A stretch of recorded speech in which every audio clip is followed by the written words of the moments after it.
কত একটা দামি মাস আমরা অতিক্রম করতেছি। সাহাবায়ে কেরাম জিজ্ঞাসা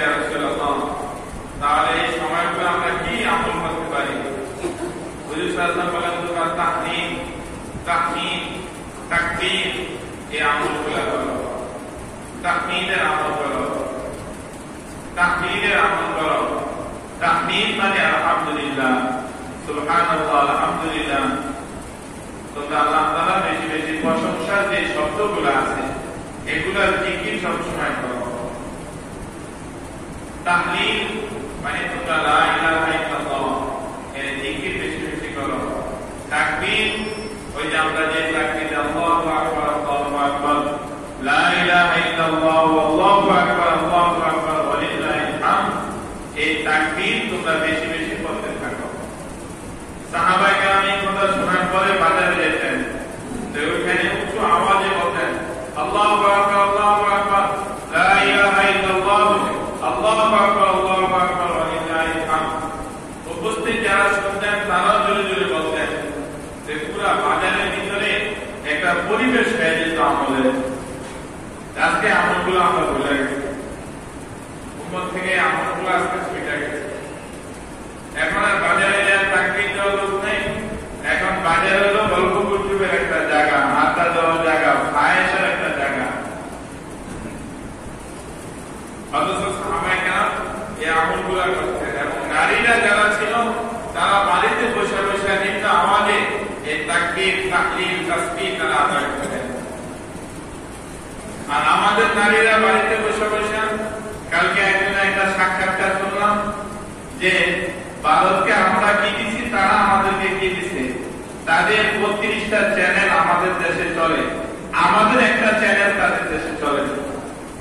32টা চ্যানেলের সিরিয়াল আমাদের নারীরা দেখার পরে এরপরে বাসায় আমাদের জন্য একটা চা পাকায় দেয়।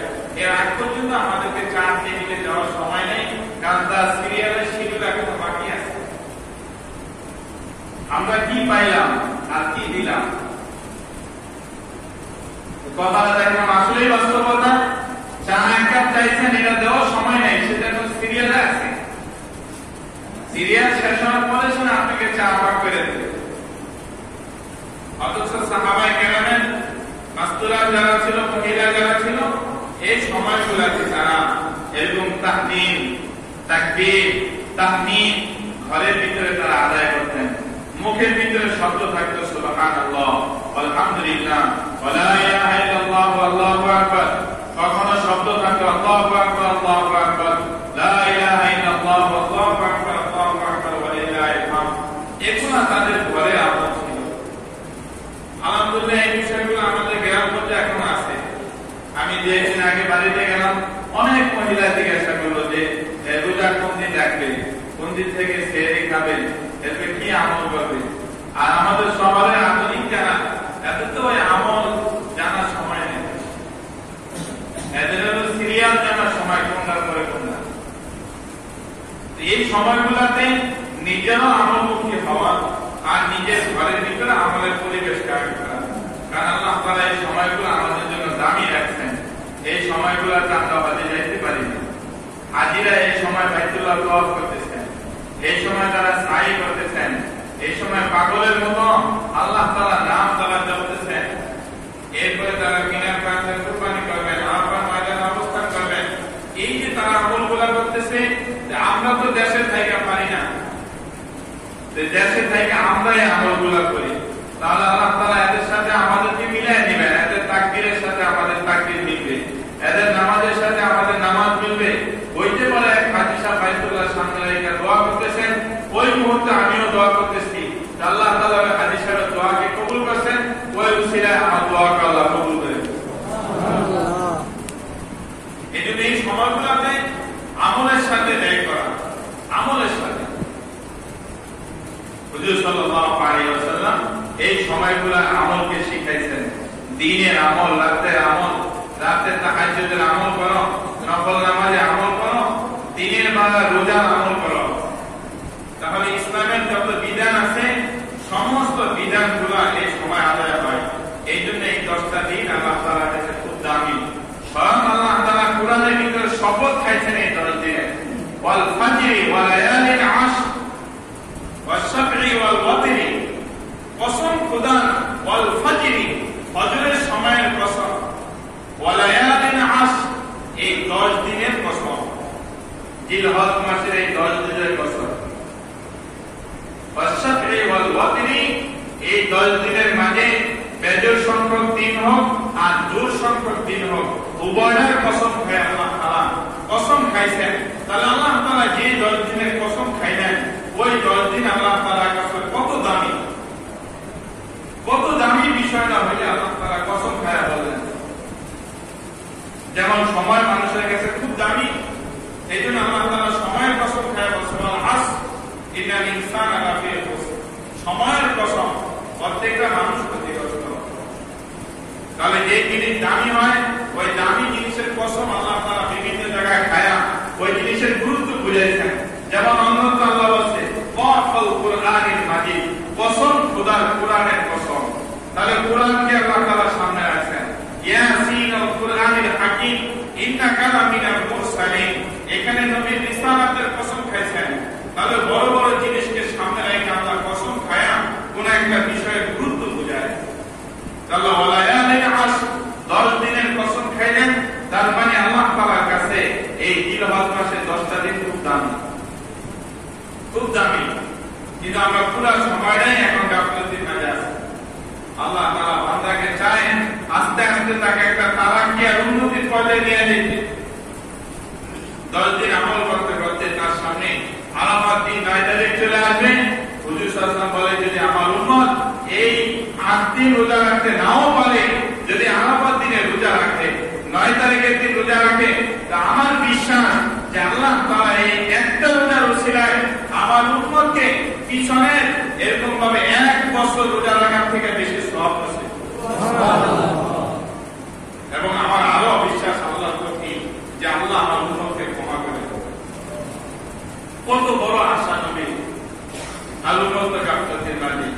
এইজন্য আমরা যদি 10 দিন রোজা রাখতে না পারি, কমপক্ষে নিয়ম করি যে ওই আরাফাত দিন 9 তারিখ আমরা রোজা রাখবো, একটা দিন হলো আমরা রোজা রাখবো।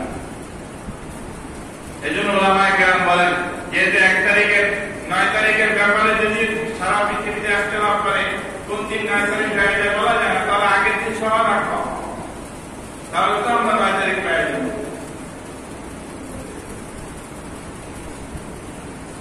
এই জন্য রোজার আমল করা চাই। এরপরে আমরা যারা কুরবানি করবো বা যারা আমরা কুরবানি করতে পারবো না, উভয়ের জন্য একটা সুন্নাত আমল হলো আমাদের এই নখ, হাতের নখ, পায়ের নখ, আমাদের গোপ, এরপর আমাদের যত শরীরের অঙ্গ প্রত্যঙ্গের পোশাক পশম যেগুলো আমরা পরিষ্কার করি, এই 10টা দিন এগুলো আমরা কুরবানি করবো। এই 10 দিন আমরা এগুলো কাটবো না, ঈদের নামাজের পরে এরপর আমরা এগুলাকে কাটবো। তাহলে আশা করা যায় আল্লাহ তাআলা আমাদেরকে এই কুরবানি দেখিয়ে দিয়েছেন। এই জন্য এই সুন্নাত আমলটা আমরা করতে পারি। আছে অনেকে এই 1 তারিখ থেকে নখ কাটেন নাই, তারা 10 তারিখ পর্যন্ত রাখলেন, মোট 10 তারিখ পর্যন্ত রাখলেন। অন্যান্য পশম যেগুলো আমরা পরিষ্কার করি এগুলাকে 10 তারিখ পর্যন্ত শরীরের অঙ্গ প্রত্যঙ্গগুলোর কোনো অংশ না কেটে 10 তারিখে সেই কুরবানি আল্লাহ তাআলার সামনে পেশ করা। আর যাদেরকে আল্লাহ তাআলা কুরবানি করার তৌফিক দিয়েছেন, তারা এখন থেকে নিয়তকে খুব পরিপক্ক করা, তাকওয়াকে খুব মজবুত করা। লা ইয়ানালুল্লাহু লুহুমুহা ওয়ালা দিমালুহা ওয়ালাকিন ইয়ানালুহু তাকওয়া মিনকুম। আল্লাহ তাআলা বলেন, দেখো আমি তো তোমাদের পশুর রক্ত চাই না, আমি তোমাদের পশুর গোশত চাই না। রক্ত হয়তো তোমরা পানিতে ভাসায় দাও অথবা মাটি রক্তকে বক্ষণ করে নিয়ে যায়। আমাদের শহরে যেহেতু পাকা, এই জন্য এখানে মাটি বক্ষণ করে না, আমরা পানি নিয়ে ডেকের ভিতরে ফাঁকা দিই। তাহলে রক্ত আল্লাহ তাআলার কাছে পৌঁছে না, এটা তুমি নষ্ট করে দাও। আবার গোশত আল্লাহ তাআলার কাছে পৌঁছে না, এটা তুমি নিজে বক্ষণ করো। অথচ সমস্ত উম্মতের মাঝে কুরবানি ছিল আদম আলাইহিস সালামের থেকে। আদম আলাইহিস সালামের জামানা থেকে কুরবানি শুরু হয়। অত আলাইহিম নাবাওয়ানাই আদম বিল হক ইল ক্বাররা কুরবানা ফাতুকবিলা মিন আহাদিহিমা ওয়া লাম ইতাকাব্বাল মিন আল-আখর।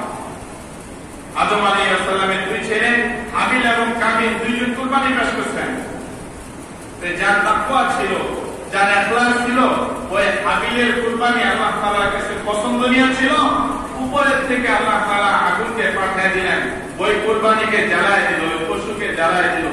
কাবিলের তাকওয়া ছিল না, আল্লাহ তাআলার প্রতি তার ভয় আর বিশ্বাস ছিল না, যে আল্লাহ তাআলা তার কুরবানিকে কবুল করে নাই, তার কুরবানি জমিনেই পড়ে রইল। তো ওই সময় সারা উম্মত বুঝতে পারতেন এই লোকটা অপরাধী আর এই লোকটা নেককার। এই লোকটা নেককার তাকওয়ালা, এই জন্য তার কুরবানি উপরের থেকে আগুন এসে জ্বালায় দিয়েছে। আর এই লোকটা গুনাহগার, এই লোকটা তাকওয়া ছিল না, এই জন্য তার কুরবানির জমিনে এখনো পড়ে রয়েছে, এটা পয়সা কইলা মাটি হইতেছে। কিন্তু এই উম্মতের প্রতি মুহাম্মদুর রাসূলুল্লাহ কত বড় ইহসান! আল্লাহ তাআলাকে বলেন, আল্লাহ আমার উম্মতকে এভাবে অপমানিত করেন না। মান সাতারা মুসলিমান সাতারাল্লাহু ফিদ দুনিয়া ওয়াল আখিরাহ। আল্লাহ আপনি আমার উম্মতের দুষ্টুমিকে গোপন রাখেন, দুনিয়াতে গোপন রাখেন, আখিরাতে আপনি গোপন রাখেন। নবীর কত দিলের তামান্না আমার উম্মত সমাজে অপমানিত না হোক, এটা নবী চায় না যে অপমানিত হোক। এই জন্য দোয়া করছে, আল্লাহ আমার উম্মতকে আগের উম্মতের মধ্যে এই কুরবানি পেশ করেন না। এলে তো মানুষের সামনে প্রকাশ পাওয়া যাবে যে এর তাকওয়া ছিল, এর তাকওয়া ছিল না। এক গোশত খাওয়ার জন্য কুরবানি দিছে, আর এক আল্লাহর জন্য কুরবানি দিছে। এক মানুষকে দেখানোর জন্য কুরবানি দিছে, আর এই ব্যক্তি আল্লাহর জন্য কুরবানি দিছে। এই জন্য আল্লাহ পূর্ববর্তী নবীদের সিস্টেমকে সরাই দিলেন। এই উম্মতের কুরবানি কবুল হইল তুমি গোশত খাও, কবুল না হইলেও খাও। অপমানী উম্মতের সামনে হইবা না, কিয়ামতের ময়দানে তোমার বিচার আছে। কত বড় অনুগ্রহ, কত বড় ইহসান আর দয়া! আদম আলাইহিস সালামের জমানা থেকে নিয়ে শুরু করে মুহাম্মদ রাসূলুল্লাহ জমানা পর্যন্ত প্রত্যেক কুরবানির সিস্টেম ছিল যে পশু জমিনে পড়ে থাকতো, যারটা কবুল হয়তো আসমান থেকে আগুন এসে জ্বালায় দিত, আর যারটা কবুল হয়তো না তারটা জমিনে পড়ে থাকতো। কিন্তু আমাদের কুরবানি এরকম না। এই জন্য আল্লাহ জানায় দিলেন, লা ইয়ানালাল্লাহু লুহুমুহা ওয়ালা দিমাউহা ওয়ালাকিন ইয়ানালুহু তাকওয়া মিনকুম। আমি তোমাদের পশুর গোশত চাই না, আমি রক্ত চাই না, আমি শুধু তোমাদের দিলের তাকওয়া চাই যে আমার জন্যই তোমরা কুরবানি করো। এই কিছু সময় আগে রুমে আমার যে হাজী সাহেব ছিল ওনাদেরকে আমি বললাম, অনলাইনের ভিতরে আমাদেরকে গরু দেখায়, গরুর ওজন দেখায়, মাপজোক দেখায়, পরে এটার দাম থাকায়। তো আমি বললাম ওই অনলাইনে যদি ওই লোকটা তাকায়া দেখে যে গরুটা এত কেজি ওজন, কেজি গোশত আছে 700 টাকা করে, আর আমি যদি বাজার থেকে গরুর গোশত কিনি তাহলে আমি 550 টাকা করে কিনতে পারি, তাহলে আমার মাঝখানে টাকা বেশি দিব কেন? তাহলে হিসাবে অনলাইন থেকে আমি কিনলে টাকা আমার বেশি করে যায়। এই লোকটা অনলাইন থেকে গরু কুরবানি কিনাই না, যদি কুরবানি দেয় এর কুরবানি হবে না, কারণ এত হিসাব করতে বুঝতে, এত তাকওয়ার হিসাব করে। আজ যে ব্যক্তি পরিমাপ দেয় না, দাম টাকার স্টেটমেন্ট মিলানের জন্য দামটা জানে, সেটা তার কুরবানি হইতে পারে। কিন্তু বুঝতের মা উদ্দেশ্য যদি বুঝতে হয় যে এত টাকা দিয়ে কিনলে এত কেজি বুঝতো, সে আমাকে অনলাইনে দেখাইলেন, তাহলে তো আমার টাকার বুঝতে মিলতেছে না, আমি লস পেয়ে যাই। তাহলে বুঝতের হিসাব বিকাশ করে যদি ওই ব্যক্তি অনলাইন থেকে এরকম গরু ক্রয় করে কুরবানি করে, তার কুরবানি হবে না। আর যদি সে পরিমাপ জানার জন্য যে একটা ধারণা নিল, উদ্দেশ্য তো তার আল্লাহ তাআলার জন্য, কিন্তু সে যাতে করে না ঠকে, এই জন্য সে ন্যায্য দামে একটা গরু কুরবানি করে আল্লাহ তাআলার কাছে ওটা পেশ করতে পারে, তাহলে অনলাইন থেকে জায়েজ আছে। এই জন্য উলামায়ে কেরাম অনলাইনে গরুর ব্যাপারে ইখতিলাফ করেছেন।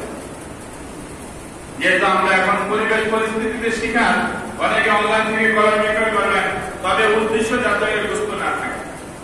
আর এত টাকা দিয়ে আমি তো গোশত থেকে দেবো।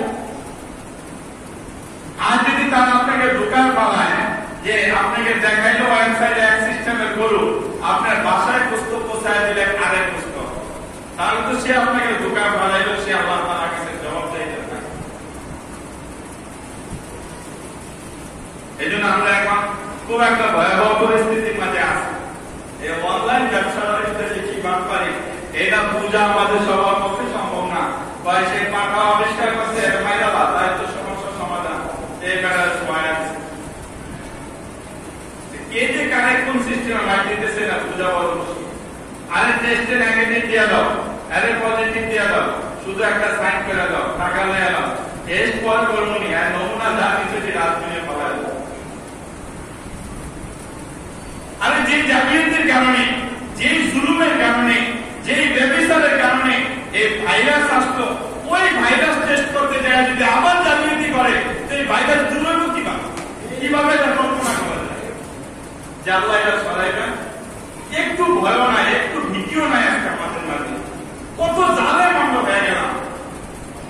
আরে আমাদের জুলুমের কারণে, আমাদের অন্যায়ের কারণে, আমাদের দুর্নীতির কারণে, আর আমাদের জিনা ব্যভিচারের কারণে আল্লাহ তাআলা এত বড় একটা আযাব দিয়া আমাদেরকে সোজা করতে চাইলেন। ওই আযাবের ভিতরে আবার দুর্নীতি শুরু হয়েছে, ওই আযাবের ভিতরে দুর্নীতি। আল্লাহ তাআলা এই জাতির ভাগ্য পরিবর্তন করতে চাইছিলেন, কিন্তু জাতি নিতে রাজি না। এই কিছু লোক আল্লাহ তাআলার হুকুমের সাথে গাদ্দারি করে আর মানুষের হক নষ্ট করে খায়, এদের কারণে আল্লাহ তাআলা আযাব দিয়া আমাদের মতো সাধারণ লোককে আজকে ভোগান্তির মাঝে ফেলাইছে। আপনি নির্দ্বিধায় খুব ফুলিয়া কুরবানির সময় চলে আসছে, আল্লাহ তাআলার উপরে তাওয়াক্কুল করে মানুষ বাজারে যাইতেন, নিজের পছন্দসই একটা পশুকে ক্রয় করে নিয়ে আসতেন, আর একটু আল্লাহ তাআলার জন্য কুরবানি করতেন, আর সুন্দরভাবে গরিবের মাঝে বন্টন করে দিতেন। সমস্ত সিস্টেম গুলো একটা এলোমেলো হয়ে যেতেছে। ওই ধরনের কিছু জালেমের জুলুমের কারণে এই আযাবকে আল্লাহ তাআলা দীর্ঘ সময় দিয়া আজকে আমাদের সকলের এই নেককার লোকদের পেরেশানি, বদকার লোকদের পেরেশানি, সারা পৃথিবীর মানুষের মাঝে একটা অস্থিরতা কাজ করতেছে, একটা অবমাননার কাজ করতেছে।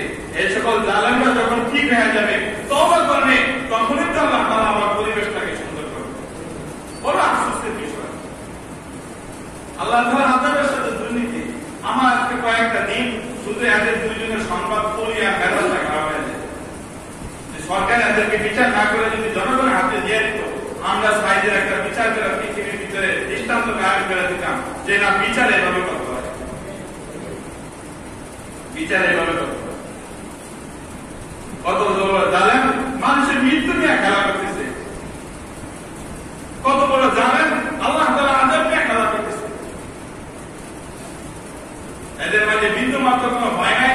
আবার দেখবেন কিছুদিন পরে এরা আগে স্থান পাবে, এরা আবার সমাজে মুখ খুলে আসবে, এরাই বড় নেতা হয়ে যাবে, এরা বড় পদে দাঁড়ায় যাবে।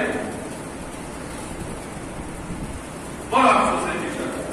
আমার এক মুসলিম ওই দিন আমার রুমে যা খুব কাঁদতেছিল, হুজুর আমি তো আল্লাহ তাআলার এই সারা এতদিন বুঝি নাই, অনেকদিন পরে হইলে আমার বুঝ আসছে। আমি বললাম কিভাবে বুঝছেন? আমি তো খুব বিপদ আপদে আছি। আমি আল্লাহ তাআলাকে বললাম যে আল্লাহ আমার এত বিপদে রাখলেন কেন, এত বিপদে রাখলেন কেন? এইবার আমি দেখলাম যে আল্লাহ যে আমার বিপদে রাখছে, আলহামদুলিল্লাহ এটা আমার কল্যাণের জন্য রাখছে। আমি বললাম কিভাবে ভাই? হুজুর আমি এই শাহেদের যে ইয়ে আছে, হোটেল আছে, ওই হোটেলে আমি চাকরি করতাম। আমি একজন ম্যানেজার ছিলাম। সে আমাদের 4 মাসের বেতন আটকায় দিচ্ছে। আটকায় দেওয়ার পরে আমি চাকরি দিয়ে দিয়ে আজকে 2 মাস চলে আসছি। এখন যদি আমি ওইখানে থাকতাম তাহলে মামলা আমার নামে হইত। তখন আমি বুঝলাম আল্লাহ যে আমাকে ওইখান থেকে চাকরি থেকে নিয়ে আসছে, আর এটা আমাকে অভাবের ভিতরে রাখছে, এটা যে আমার কল্যাণের জন্য। এই সে গ্রেফতার হওয়ার পরে আমার বুঝে আসছে যে আল্লাহ মানুষের যখন যে হালতে রাখে এটা তার জন্য কল্যাণ করে। আজকে তার 3 নম্বরে গ্রেফতার তিনি হয়েছেন, উনি আমি হইতাম, কিন্তু আমি তো নিজের লেখা দিয়ে চলে আসছে। এই জন্য আল্লাহ আমার বাঁচাইছে। তাহলে আমার এই অবস্থানটা খারাপ থাকা এটাও আমার জন্য কল্যাণ। মানুষ তো আল্লাহ তাআলা এই বুঝে তবে একটু ঘুরে আসবে। এই সময়টা আসছে, আল্লাহ তাআলা চাইতো যারা সমর্থবান আছি আমরা কুরবানি করব, তবে আমার তাকওয়া থাকা চাই যে একমাত্র আল্লাহ তাআলার জন্য আমি কুরবানি করব। লা ইয়ানালুল্লাহু লুহুমুহা ওয়ালা দিমাউহা ওয়ালাকিন ইয়ানালুহু তাকওয়া মিনকুম। এজন্য মানুষ যদি নিজে থেকে কিছু করে, এরা টাকা করি ও অহংকারের প্রকাশ করার কিছুই নাই। আপনি কত বড় কল্যাণকর কাজ করছেন, ইব্রাহিম আলাইহিস সালাম থেকে বড় কল্যাণের কাজ আপনি করেন নাই। সে কত বড় কল্যাণের কাজ করছে যে বাইতুল্লাহর মতো ঘর বাপ বেটা দুইজনে মিলে নির্মাণ করছে। ওয়াইদ ইয়ারফা ইব্রাহিমু কওয়াইদা মিনাল বাইতি ওয়া ইসমাঈল রব্বানা তাকাব্বাল মিন্না। আচ্ছা আমি আপনি নির্মাণ করার পরে কি বলি? এই বাড়ি তো আমার, আমি নির্মাণ করছি, টাকা পয়সা তো সব আমার কাছে, অনেক কষ্ট করে বাড়িটা দাঁড়া করাইছে। আর উনি কি বলছেন? রব্বানা তাকাব্বাল মিন্না, ও আল্লাহ আপনি এটা আমাদের থেকে কবুল করে নেন, আমরা আমাদের চেষ্টা ব্যয় করছি, এবার আপনি কবুল করে নেন। কোন অহংকারী দেখেন নাই যে আমরা বাপ বেটা কষ্ট করে বাইতুল্লাহকে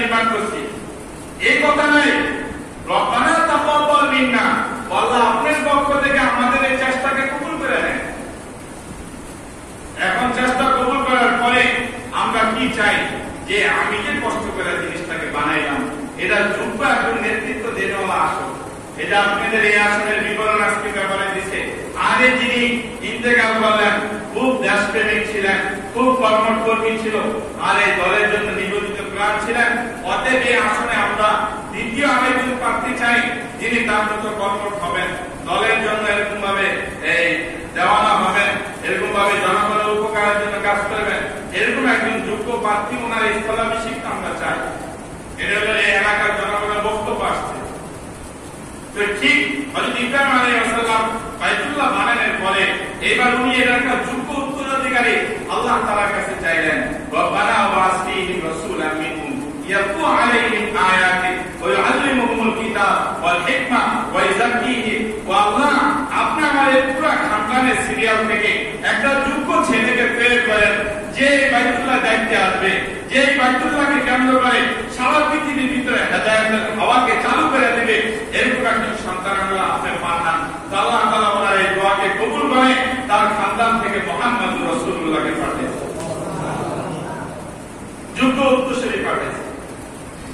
আর উনি এখান থেকে হেদায়েতের আলো হাওয়া সারা পৃথিবীর ভিতরে ছড়ায় দিয়েছেন। ইন্তিশারু দ্বীন ফি ইনহাইল আলাম মিনাল মারকাজিল মদিনা ইলা সাইল দুনিয়া। এক মক্কার মদিনা থেকে সারা পৃথিবীর ভিতরে হাওয়াকে ছড়ায় দিয়েছেন আর হেদায়েতের আলোকে ছড়ায় দিয়েছেন। হযরত ইব্রাহিম আলাইহিস সালামের দোয়ার ফসল তিনি জাবাল আবুল কুবাইসের ভিতরে দাঁড়িয়ে বলছেন, আল্লাহ ওয়াআযিন ফিন নাস বিল হজ ইয়াতুকা রিজালা ওয়া আলা কুল্লি দামিন ইয়াতিনা মিন কুল্লি ফাজ্জিন আমিন। আল্লাহ, আমি তো আপনার ইশারায় এই বাইতুল্লাহকে নির্মাণ করলাম, এখন চতুর্পাশে জনবসতিহীন, এখানে কোনো মানুষ নাই, এইখানে আপনি কিছু লোককে নিয়ে আসেন। ওয়াআযিন ফিন নাস বিল হজ ইয়াতুকা রিজালা ওয়া আলা কুল্লি দামিন ইয়াতিনা মিন কুল্লি ফাজ্জিন আমিন। পায়ে সফর কইরা, ঘোড়াতে সফর কইরা, জাহাজে সফর কইরা, বিমানে সফর করে এটা তওয়াফ করার জন্য লোক আসবে। এবার ইব্রাহিম এই কথা বলার পরে বলছে, আল্লাহ, এই খালি ময়দানে আমি একটু আওয়াজ দিয়ে বললাম, এই কথা এটা মানুষের শুনবে কেমনে? আল্লাহ বলে, ইব্রাহিম তুমি তো জাবাল আবুল কুবাইসের ভিতরে শুধু শব্দগুলা ব্যবহার করছো, পৌঁছানোর দায়িত্ব আমার। আল্লাহ তাআলা প্রত্যেকটা মানুষের দিলের ভিতরে ওই ইব্রাহিম আলাইহিস সালামের ওই হজের আহ্বানকে পৌঁছায় দিয়েছে, আর প্রত্যেকটা মানুষের দিলের ভিতরে এসে বাড়ি খাইছে। রূহের জগতে বাহির প্রাণে যারা ছিল, কিয়ামত পর্যন্ত যারা আসবে, সবার দিলে যখন ওনার ওই এলান নবী খাইলো, খাওয়ার পরে যে ব্যক্তি যতবার বলছে লাব্বাইক আল্লাহুম্মা লাব্বাইক লাব্বাইক লা শারীকা লাক লাব্বাইক ইন্নাল হামদা ওয়ান নি'মাতা লাক ওয়াল মুলক লা শারীকা লাক, ইব্রাহিমের জবাবে যতবার যে যতবার তাকবীর বলছে, আল্লাহ তাকে ততবার বাইতুল্লাহ শরীফে নিয়ে যাবে। আমাদের দেশের শীর্ষস্থানীয় আলেম মুরব্বীরা সবাই ছিলেন হাফিজুর রহমাতুল্লাহ আলাইহি, তিনি 52 বার মনে হয় ইব্রাহিম আসলে তাকে সাড়া দিতে, আল্লাহ তাকে 52 বার বাইতুল্লাহ শরীফ নিয়ে গেছে। আর আমি ছোট মানুষ, আজকে আল্লাহ তাআলা আমার একটা স্বপ্ন দেখাইছে, আমি সারা রাস্তায় শুধু আফসোস করছি। স্বপ্নটা আপনাদের সামনে বলি।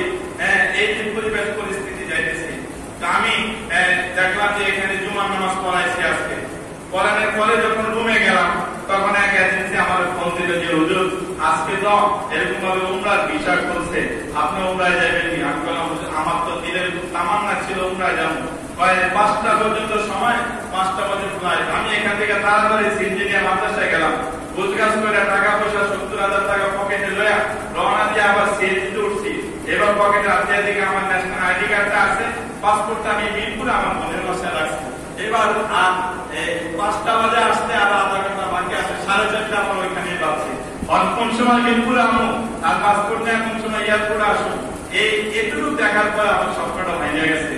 পরে আমি আল্লাহর কাছে খুব কামলাম যে আল্লাহ, আজকে সারা পৃথিবীর মানুষ যাইতে পারে না, সবার দিলে তো এরকম তামান্না, যাবার একটু খুল্লা দেওয়ার সুযোগটা করে দাও।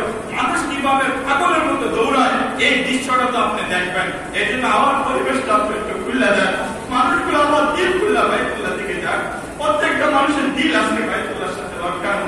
কত হাদিস আছে এখানে নিবন্ধন করছে আজকে দেখেন, সারা রাত্র কাঁদতে, সারা দিন কাঁদতে, কত মানুষের তামান্না ছিল, কত লাখো মানুষ এই রমজানে আর এই সময়গুলা তোমরা যায় আসতো। কিন্তু আমাদের গুনাহের কারণে কি হইল আজকে দেখতে পারি।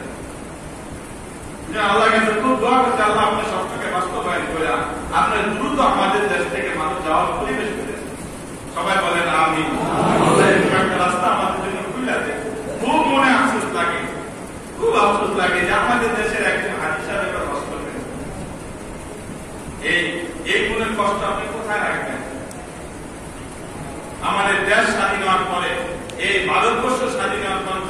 ইতিহাস নাই যে ভারতবর্ষ থেকে, এই বাংলাদেশ থেকে, পাকিস্তান থেকে একজন লোক হজে যায় নাই।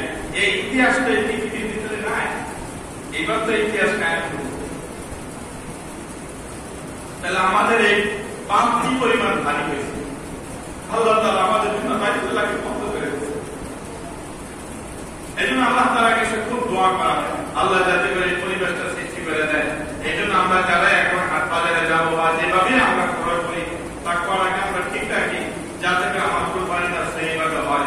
এরপরে বাকি ফায়দা তো আমার হবেই, আমার গুস্ত তো আমি কখনো করবোই, কিন্তু আমার তাকওয়াটা যাতে করে ঠিক থাকে। আল্লাহ তাআলা আমাদের সবাইকে তৌফিক দান করুন। আলহামদুলিল্লাহ, একটা সুসংবাদ আপনাদেরকে শোনানোর জন্য 2-1 মিনিট আগে ছেড়ে দিলাম। সেটা হলো আপনারা এই করোনার সময়গুলো তো খুব কষ্টের সময়গুলো তো সহযোগিতার হাত বাড়ায় এই পর্যায়ে নিচ্ছেন। আমাদের কমিটির সবাই সম্মিলিতভাবে সিদ্ধান্ত নিচ্ছেন যে আগামী এই সোমবার দিন আমাদের দ্বিতীয় তালার মাদ্রাসার এই ছাদ আদায় হবে। এই জন্য সবাই বলেন আলহামদুলিল্লাহ, যে আমাদের একটা সময়, একটা দুঃসময় আমাদের মাঝে অতিবাহিত হয়েছে, একটা অভাবের সময় অতিবাহিত হয়েছে। এই সময় আমরা আল্লাহ রাস্তাকে বলি নাই, আল্লাহ নবীর ঘরের কথা বলি নাই। আমরা এই কষ্টের মাঝে কিছু সহযোগিতা করে এই পর্যন্ত দাঁড়াইছি। আলহামদুলিল্লাহ, যাদেরকে আল্লাহ তাআলা অনেক টাকা দিয়েছে তারা তো অনেক টাকা নিয়ে দাঁড়াইছেন। অনেক ভাইয়েরা 1 লক্ষ টাকা, 2 লক্ষ টাকা করে দিচ্ছেন, অনেকে ঈদ দিচ্ছে। আমি কয়েকজনের নামে আপনাদের সামনে বলবো। আমাদের আলিমগীর সাহেব 1 লক্ষ টাকা, আমাদের আব্দুল কাদির সাহেব আলহামদুলিল্লাহ 1 লক্ষ টাকা, আমাদের সেক্রেটারি সাহেব উনি 50,000 টাকা, আরো অনেকে আজকে আমাকে জানাইলেন। আমাদের আমার লতিফ সাহেব, না কাকার নাম কি, আব্দুল লতিফ সাহেব, উনি আলহামদুলিল্লাহ 10,000 টাকা দিবেন এই কাজের জন্য। এরপরে যখন ফাইলিং হয়েছে পিলারগুলো সমাজ সব কমিটির লোকেরা এরা সহযোগিতা করছেন। আলহামদুলিল্লাহ, আপনারা যারা যতটুকু সমর্থ আসে, কেউ 1 বস্তা সিমেন্ট দিচ্ছেন, 2 বস্তা সিমেন্ট দিচ্ছেন, যার কারণে আমরা এই পর্যন্ত আসছি। কিন্তু এখন অল্প একটু কাজে আমরা আটকে গেছি। আপনারা জানেন যেদিন ছাদ ঢালাই হয়ে যায়, ছাদ ঢালাই দিয়ে লেবাররা সামনে দাঁড়ায় থাকে যে আমাদের আজকে টাকাটা কিছু পরিশোধ করে। আমরা তো সারাদিন কষ্ট করছি, ওই লেবারের টাকাটা